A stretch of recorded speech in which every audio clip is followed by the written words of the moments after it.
వేసవి ఆరంభానికి ముందే ప్రకాశం పల్లె గొంతుకలు తడారిపోతున్నాయి. జిల్లా వ్యాప్తంగా గుక్కెడు నీటి కోసం పల్లె పరితపిస్తోంది. గొంతు తడుపుకునేందుకు చలమలు వ్యవసాయ బోరుబావుల వద్దకు పరుగులు తీయాల్సిన పరిస్థితి నెలకొంది. ఇప్పుడే ఇలా ఉంటే ఎండలు ముదిరితే ఎలా ఉంటుందోనని ప్రజలు ఆందోళన చెందుతున్నారు.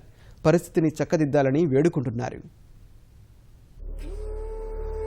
వరుస వర్షాభావ పరిస్థితులు, ఎడారిని తలపిస్తున్న నదీ పరివాహక ప్రాంతాలు, పాతాళంలోకి భూగర్భ జలాలు, బీటలు వారిన తటాకాలు, ఒట్టిపోయిన బోరుబావులు, తాగునీటి కోసం నోళ్లు తెరుస్తున్న పల్లెలు. ఇది ప్రకాశం జిల్లాలో వేసవికి ముందే తాగునీటి కోసం ప్రజలు పడుతున్న పాట్లు. బిందె నీటి కోసం చలమలు పొలాల వద్దకు పరుగులు తీయాల్సిన పరిస్థితి. వర్షాభావ పరిస్థితుల కారణంగా తాగునీటి చెరువుల్లోనూ నీటి నిల్వలు పడిపోయాయి. ఫలితంగా పల్లెల్లో తాగునీటి కోసం జనం అల్లాడుతున్నారు. పశ్చిమ ప్రాంతంలో తాగునీటి సమస్య ఇప్పటికే తీవ్ర రూపు దాల్చింది. బోర్లు సైతం ఒట్టిపోవడంతో ప్రభుత్వం సరఫరా చేసే ట్యాంకర్ల మీద ఆధారపడాల్సి వస్తోందని, అవి కూడా సరిపడా అందటం లేదని ప్రజలు వాపోతున్నారు. నీళ్ళు 2 బోర్లు ఉన్నాయి, పనిచేయటం కొత్త బోరు వేయాలా, లేకపోతే డీ బోర్లు చేసి పైపులు తెచ్చి దించాలా. ట్యాంకీలు ఆ ట్యాంకీ నీళ్ళు రావటం, ట్యాంకీ నీళ్ళు ఎక్కడం లేదు, అవి రావటం లేదు. దాన్ని వరద చేసిరు, సాగర్ నీళ్ళు రావని చెప్పారు, కానీ దీనికి నీళ్ళు రావటం. అందుకని ఇది ఏదో ఒకటి ఆడి సరిపోతుంది. నీళ్ళు చాలటం లేదు, ఏం లేదు. అదిగో ఆగిపోయాను రాను పొద్దుగులు పట్టుకున్నా కానీ ఇంటికి కలవటం. మొత్తానికి ఇదే బోరు, అందరికి నీళ్ళ సమస్య, నీళ్ళు లేక అల్లాడుతున్నాము. మరి ఆగి వస్తున్నాయి, ట్యాంకర్ రాలే. ఇలాగనే కరెంట్ ఉన్నప్పుడు పట్టుకోవటం, కరెంట్ లేనప్పుడు మానుకోవటం.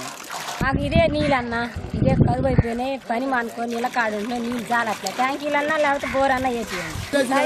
ఎన్ని పైపులు కొత్త బోర్ అన్నా కట్టియాలి. మార్కాపురం, గిద్దలూరు నియోజకవర్గాల్లో దాదాపు 80 గ్రామాల్లో తాగునీటి సమస్య నెలకొంది. మార్కాపురం నియోజకవర్గంలో సుమారు 35 గ్రామాల ప్రజలు తాగునీటి సమస్యతో అల్లాడుతున్నారు. గిద్దలూరు నియోజకవర్గంలో 38 గ్రామాల ప్రజలు తాగునీటి ఎద్దడితో సతమతమవుతున్నారు. మార్కాపురం, గిద్దలూరు నియోజకవర్గ కేంద్రాల్లోనూ పరిస్థితి దారుణంగా ఉంది. వారానికోసారి కుళాయిల ద్వారా నీటి సరఫరా జరుగుతుంది. మిగిలిన రోజుల్లో తాగునీరు కొనుగోలు చేయాల్సిన పరిస్థితి. ఇప్పుడే నేను తెచ్చి 10 బిందెలు తెచ్చి వస్తుండా. పనులకు పోతే పోవటం మనిషి పొలంలో పోతే నీళ్ళు లేక వాళ్ళు ఊరిలో ఉంటే పట్టేయక ఉంటే అప్పుడప్పుడు బతిలాడుకొని కొద్ది తెచ్చుకొని తలా కాసి తెచ్చుకుంటాం సార్.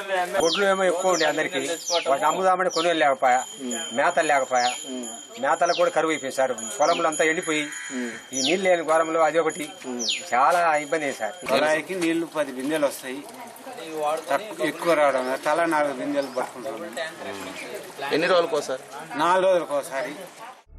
ఎండలు ముదరక ముందే ఏర్పడిన తాగునీటి ఎద్దడిపై జిల్లా పరిషత్తు సర్వసభ్య సమావేశంలో ప్రజాప్రతినిధులు గళమెత్తారు. ప్రత్యామ్నాయ చర్యలు చేపట్టి సమస్యను నివారించాలని అధికారులను కోరారు.